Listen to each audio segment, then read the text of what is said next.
टीना car की front seat पर बैठी हुई थी। अविन ने जानबूझकर उसे आगे बैठने के लिए कहा था ताकि वो उस मोबाइल में सेव्ड वीडियो देख सके। कार जब अंबाला सिटी से बाहर निकल गई तो अविन ने बैग से वो मोबाइल निकाला।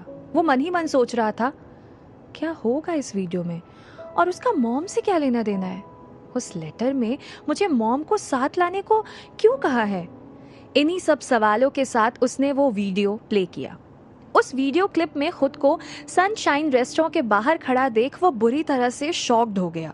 उसके दिल की धड़कन तेज हो गई।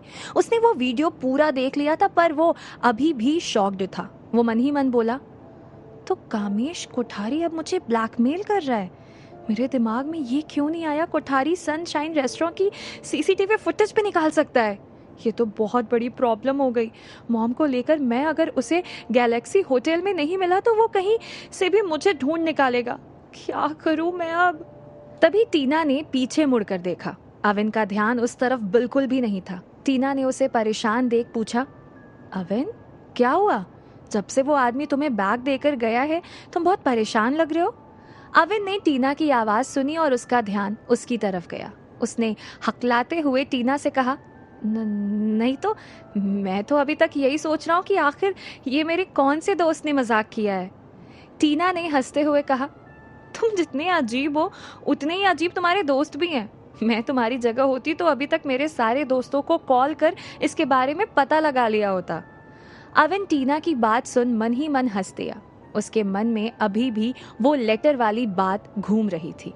वो धीरे से खुद से बोला, इस मैटर को अभी ही सॉल्व करना होगा। जब मुझे ये पता चल ही गया है कि ये कामेश ही है तो मॉम को वहां ले जाकर मैं उन्हें किसी मुसीबत में नहीं डाल सकता।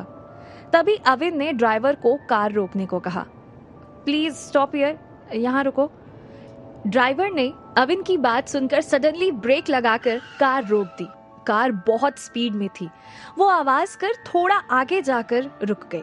टीना ने हैरान होकर अविन को देखा और पूछा, क्या हुआ? कार बीच रास्ते में क्यों रुकवा दी? अविन ने बैग उठाया और फुर्ती से कार का दरवाजा खोलकर बाहर निकल गया। उसने विंडो ग्लास से अंदर झांक कर टीना से कहा, एक बहुत ही जरूरी काम याद आ गया। तुम इस वक्त मुझसे कोई भी सवाल पूछे बिना अभी यहाँ से चली जाओ, मैं काम खत्म कर आ जाऊंगा। टीना उससे कुछ पूछने ही वाली थी लेकिन अविन कार से ऑपोजिट डायरेक्शन में दौड़ता हुआ वहां से दूर चला गया। टीना परेशान होकर मन ही मन बोली, अजीब आदमी है। ठीक है, जब वो मुझे कुछ बताना ही नहीं चाहता तो मुझे भी क्या ही पड़ी है जो मैं इंटरफेयर करूं। टीना ने फ्रस्ट्रेशन के साथ ड्राइवर को ऑर्डर दिया, चलो यहाँ से। अविन ने थोड़ी देर बाद पीछे मुड़कर देखा तो टीना की कार वहां नहीं थी। वो हांफते हुए बोला, हाँ कमाल है, इस बार एक ही बार में मान गई और सवाल पूछने मेरे पीछे भी नहीं आई। अविन थोड़ी दूर जाकर रोड क्रॉस कर एक बड़े से ग्राउंड के पास पत्थर पर बैठ गया। तभी उसकी जेब से कार्ड नीचे गिरा। अविन ने वो कार्ड हाथ में लिया और खींचकर बोला, अब इसे भी अभी ही निकलना था। अविन ने उस कार्ड का मैसेज पढ़ा, नंबर 1 अंडर हेवन, कुणाल राजवंश, नंबर 1 तलवारबाज, जिसे 16 साल की उम्र में हिमाचल की वादियों में चमत्कारी तलवार मिली थी।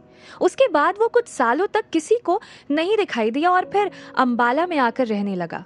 Meet him today. मैसेज पर अविन मन ही मन खुद से बोला, नंबर 1 अंडर हेवन, ऐसा मैसेज तो एयरपोर्ट पर जो बैग मिली थी उसमें भी था। क्या है ये नंबर 1 अंडर हेवन? और इस कुणाल राजवंश को अब कहाँ ढूंढूं मैं?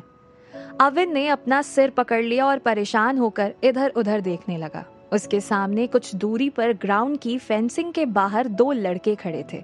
उन दोनों लड़कों की पीठ उसकी तरफ थी।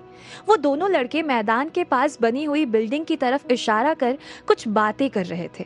अविन ने उस तरफ ज्यादा ध्यान नहीं दिया और फिर वो कार्ड उसने जेब में वापस रख लिया। वो मन ही मन बोला, अभी इससे ज्यादा इम्पोर्टेंट काम कामेश से निपटने का प्लान बनाना है। यहाँ से जाने से पहले इस मैटर को यहीं खत्म करना होगा। दूसरी तरफ कोठारी हाउस के 2nd फ्लोर के सीक्रेट रूम में इस वक्त विजय कोठारी अकेला रिवॉल्विंग चेयर पर बैठा हुआ सिगरेट पी रहा था। पूरे रूम में इस वक्त हल्का सा अंधेरा छाया हुआ था। टेबल पर रखी हुई एश ट्रे में 4 आधी जली हुई सिगरेट पड़ी हुई थी। विजय ने गहरी सांस लेकर एक कश अंदर खींचा और अगले ही पल अपने दोनों होंठ गोल घुमाकर उसने मुंह से धुआं निकाला। फिर अचानक वो अपनी जगह से खड़ा हो गया और आधी जली हुई सिगरेट उसने ऐश ट्रे में रख दी। ये केटी का बच्चा भी, अभी तक उसका कॉल क्यों नहीं आया? उस कमीने देसाई के बेटे को उसने वो बैग हैंड ओवर करने में कोई घपला तो नहीं कर दिया? विजय फ्रस्ट्रेट होकर बड़बड़ाया। तभी विजय का मोबाइल बज उठा। ये केटी का ही कॉल था। विजय ने कॉल पिक करते ही बेचैन होकर पूछा, क्या खबर है केटी, काम हुआ या नहीं? केटी विजय कोठारी का बहुत ही वफादार आदमी था। उसने एक्साइटेड टोन में कहा, केटी जो काम हाथ में लेता है उसे मर कर भी पूरा करता है विजय बॉस। ये सुनकर विजय के चेहरे पर अजीब सी मुस्कान आ गई। उसने केटी से कहा, वेल डन केटी, लेकिन तुम्हारा काम अभी पूरा नहीं हुआ है। केटी ने कहा, क्या बॉस, अब आगे क्या और कब करना है बता दो, वो काम भी चुटकी बजाते ही हो जाएगा। विजय ने कुछ सोचकर कहा, केटी ये काम इतना आसान नहीं है। अविन देसाई की पहुंच सुधीर सोमानी तक है। We have to be very careful. KT Vijay की बात सुनकर हंस दिया। अभी जो काम करके आ रहा हूँ वो सुधीर की बेटी टीना सोमानी और एंटीक बिजनेस के सरताज कुंदन मल्होत्रा की हाजिरी में करके आ रहा हूँ। किसी को मुझ पर शक तक नहीं हुआ बॉस। केटी की बात सुनकर विजय मन ही मन बोला, तो खबर पक्की ही थी। अभिमन्यु देसाई का ये लड़का बहुत पहुंची हुई चीज है। कुंदन मल्होत्रा से भी साले के कांटेक्ट है। अब इससे मिलने के लिए रात 9 बजे तक का वेट नहीं किया जा सकता। साले ने सोमानी और मल्होत्रा को धमकी वाली बात बता दी तो बना बनाया खेल बिगड़ जाएगा। ये सोच विजय ने केटी को इंस्ट्रक्शन दिया, प्लान में थोड़ा सा चेंज है। उस देसाई के बच्चे को अभी इसी वक्त उठा लाओ। केटी ने विजय की बात सुन के कहा, अभी इसी वक्त? कहाँ? कोठारी हाउस लेकर आऊं?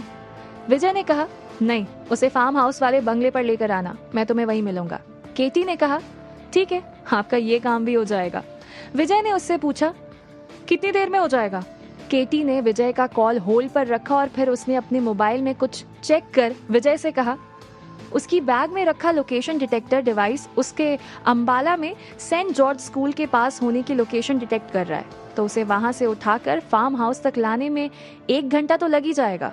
विजय ने कहा, ठीक है, बट बी केयरफुल, अगर वहां वो किसी के साथ हो तो उन सभी को उसके साथ उठा लाना। मैं किसी भी तरह का रिस्क नहीं ले सकता।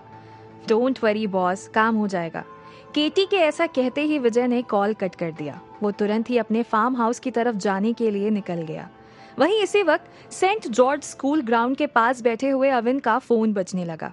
उसने जेब से मोबाइल निकाला और फ्लैश हो रहे नाम को देख बड़बड़ाने लगा, ये लड़कियां आखिर ऐसी क्यों होती हैं? ये टीना अब कॉल पर क्या बात करना चाहती है? उसने कॉल पिक किया। हेलो टीना। टीना ऊंची आवाज में बोली, व्हाट हेलो टीना, कहाँ हो तुम और सडनली क्या हुआ तुम्हें जो कार रुकवा कर कहीं चले गए? अविन हंस दिया और बोला, इस दुनिया में ही हूँ, तुम्हें कहा तो था कि कुछ जरूरी काम है वो पूरा कर आ जाऊंगा। टीना ने परेशान होकर कहा, अविन मुझे तुम्हारी टेंशन हो रही है, तुम ऐसे अचानक चले गए तो गुस्से में आकर मैंने भी तुम्हें नहीं रोका। मैं वापस आ रही हूँ तुम्हें लेने, मुझे डर है कि कहीं कोठारी। अविन ने टीना की बात तुरंत काट दी। अरे ऐसा कुछ नहीं है, तुम मेरी टेंशन छोड़ो। कोठारी अब मेरा कुछ नहीं बिगाड़ पाएगा क्योंकि अब मेरे साथ कुंदन मल्होत्रा जैसा पावरफुल इंसान है। ये सुन टीना मन ही मन बोली, ये अविन कोई नॉर्मल इंसान नहीं लगता, कुछ खास बात तो है इसमें। डैड को इसके पापा के बारे में थोड़ा बहुत पता है तो उन्हें अविन के बारे में भी जरूर कुछ पता होगा ही। घर जाकर उनसे आज वाले इंसिडेंट के बारे में बात करूंगी। टीना ने काफी देर तक अविन को कोई जवाब नहीं दिया तो उसने टीना से कहा, क्या हुआ, किस सोच में पड़ गई? कुछ नहीं, अपना ध्यान रखना। ये बोल टीना ने कॉल काट दिया। अविन गहरी सांस लेकर बोला, ये टीना भी ना सवाल ना पूछ ले तब तक इसे चैन नहीं पड़ता। उसी वक्त अविन की नजर फिर से उस ग्राउंड के पास खड़े दोनों लड़कों पर पड़ी। वो अचानक वहां कुछ देख हैरान होकर उठ खड़ा हुआ, फिर धीरे से बोला, इस लड़के के हाथ में तो वो ही टूटी हुई तलवार है जो मैंने उस बच्चे को गिफ्ट की थी। कहीं ये वही बच्चा तो नहीं? लेकिन ये यहाँ क्या कर रहा है और इसके साथ ये दूसरा लड़का कौन है? अविन चुपके से उन दोनों से कुछ दूरी पर जाकर खड़ा हो गया। वो दोनों लड़के अभी भी स्कूल की तरफ ही देख रहे थे। अविन की तरफ उनकी पीठ ही थी। अविन अब उन दोनों के बीच हो रही बातों को ठीक से सुन पा रहा था। छोटा लड़का हाइट में कुछ बड़े वाले लड़के से पूछ रहा था, भाई मैं फिर से कब स्कूल जाऊंगा? बड़े लड़के ने गहरी सांस लेकर कहा, हर्ष तो एक दिन जरूर स्कूल जाएगा। हर्ष ने अपने भाई से पूछा, लेकिन कब भैया? ये तो आप रोज ही कहते हो। दोनों भाइयों की बात सुन अविन ने सोचा, किस्मत भी कैसी चीज है, इसे पढ़ने की इच्छा है तो इसे स्कूल नसीब नहीं और उधर वान्या को जबरदस्ती स्कूल आना पड़ता है।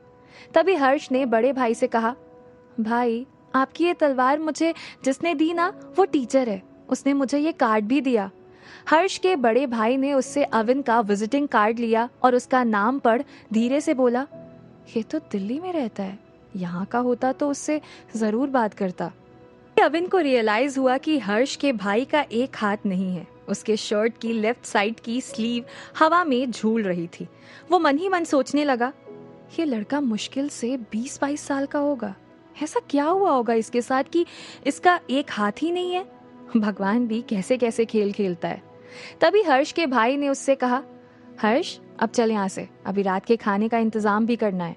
फिर हर्ष जैसे ही पीछे मुड़ा तो अविन पर उसकी नजर पड़ गई। वो उसे देखकर एक्साइटेड होकर चिल्लाया, अविन देसाई, यही है वो टीचर जिन्होंने मुझे आपकी ये तलवार दिलवाई। हर्ष के बड़े भाई ने अविन को मुस्कुराते हुए देखा और अपना हाथ आगे बढ़ाकर उससे कहा, कुणाल राजवंश, हर्ष का बड़ा भाई। Thanks for helping us mister Desai. Avin ने कुणाल से हैंडशेक करने के लिए हाथ आगे बढ़ाया, लेकिन वो कुणाल राजवंश का नाम सुन चौंक गया था। वो मन ही मन बोला, कुणाल राजवंश? अभी थोड़ी देर पहले कार्ड में वॉलेट की इससे मिलने की ही तो विश लिखी हुई थी। ये तो अच्छा कोइंसिडेंस हो गया। अविन ने उससे कहा, नाइस टू मीट यू, वैसे आप करते क्या हैं? अविन ने जैसे ही ये सवाल पूछा तो उसे खुद रियलाइज हुआ कि उसे कुणाल की हालत देख उससे ये सवाल नहीं करना चाहिए था। लेकिन तभी कुणाल ने उसे जवाब दिया, फिलहाल तो कुछ नहीं करता, लेकिन कुछ महीने पहले बच्चों को मार्शल आर्ट की ट्रेनिंग दिया करता था। कुणाल का जवाब सुन अविन ने कुणाल को एक बार फिर ध्यान से देखा। कुणाल ने जो शर्ट पहन रखी थी वो कई जगह से फटी हुई थी। उसकी शर्ट की फटी हुई जगह से उसके 6 पैक्स साफ दिखाई दे रहे थे। अविन ने मन ही मन सोचा, कुणाल का एक हाथ भले ही नहीं है, लेकिन लगता है इसे बॉडी बिल्डिंग का बहुत शौक है। इसके मसल से साफ पता चल रहा है। अविन कुणाल को घूर ही रहा था कि तभी कुणाल ने फिर से कहा, एक्सीडेंट में ये हाथ कट जाने से कभी कभी कोई छोटा मोटा काम मिल जाता है तो कर लेता हूँ। अविन ने तुरंत कहा, सॉरी, पर मैंने आप लोगों की सारी बातें सुन ली। मैं चाहता हूँ कि हर्ष स्कूल जाए, मैं उसकी हेल्प करना चाहता हूँ। अविन की बात सुन हर्ष एक्साइटेड होकर चिल्लाया, टीचर आप सच कह रहे हो? मैं भी स्कूल जाऊंगा। अविन ने हाँ में सिर हिला दिया, लेकिन उसी वक्त कुणाल ने बहुत ही सीरियस होकर कहा, झूठ बोलकर क्यों बच्चे को बहला रहे हैं मिस्टर देसाई? हमारे पास खाने तक के पैसे नहीं है और आप इसे स्कूल जाने के सपने दिखा रहे हैं। अविन ने कुणाल की बात सुन कहा, मैं सच कह रहा हूँ, मैं सच में आप लोगों की हेल्प करना चाहता हूँ। इस पर कुणाल ने कहा, आपको हमारी कोई हेल्प ही करनी है तो मुझे कहीं छोटी मोटी जॉब दिलवा दीजिए, हर्ष को मैं खुद स्कूल भेज दूंगा। कुणाल की बात सुन अविन सोचने लगा, मैं खुद ही अपनी जॉब को परमानेंट करवाने के लिए पापड़ बेल रहा हूँ, मैं इसकी हेल्प कैसे कर सकता हूँ? फिर न जाने क्या सोचकर उसने कहा, मैं तुम्हें जॉब दिलवाने में जरूर मदद करूंगा, लेकिन तुम मुझसे प्रॉमिस करो कि तुम हर्ष को स्कूल भेजोगे। अविन की इस बात पर कुणाल ने जबरदस्ती हंसने की कोशिश की और कहा, पैसा हाथ में आएगा तो सब कुछ हो जाएगा। ये सुन अविन ने कुणाल की तरफ अपना राइट हैंड बढ़ाया और कहा, तो आज से हम दोस्त हुए? कुणाल ने अविन को स्ट्रेंज लुक दिया और कहा, फ्रेंडशिप और मुझसे? लेकिन क्यों?